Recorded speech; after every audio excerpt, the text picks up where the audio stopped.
Many of us are finding that this lockdown, Mark 3, is particularly tough. The continual curtailment of our liberty, of stopping us from the things that we want to do, seeing the people that we want to see, is difficult.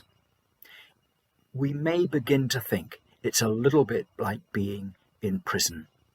Now, I'm James Davies, and for Thought for the Day this week, we're going to look at 4 stories of prisoners in the Bible.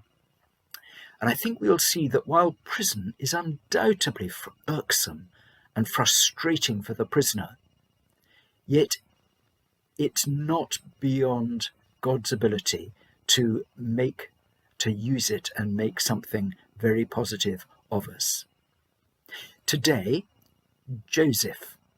The story of Joseph is a very long one. It takes up 14 chapters at the end of the book of Genesis. But in brief, Joseph was his father's favourite son. He was spoilt, and everybody knew that he was spoilt. He was also clever, and it led, in his character, to him being insufferably arrogant, with a deep sense of entitlement. And therefore, he was very unpopular with his brothers, who sold him into slavery. As a house slave in serving a rich man in Egypt, he was falsely accused and put into prison. He spent years in prison. It was probably most of his 20s, possibly even longer than that. The end of the story is that he was elevated to be prime minister, the rescuer of his brothers, and thoroughly and completely reconciled with them. But what I want us to think about is those years in prison. He will have felt that time was utterly wasted. But the Bible tells us at the end of chapter 39, it tells us twice, the Lord was with Joseph in prison.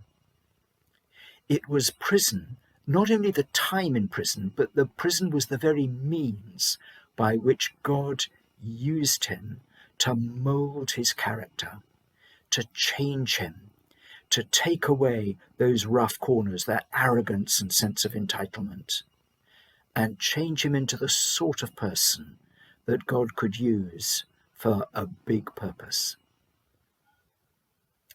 Now, if we're not enjoying the restrictions of lockdown, let's ask God to use our very frustrations to mould us into the sort of people that He wants us to be. Tomorrow, our next prisoner is Jeremiah.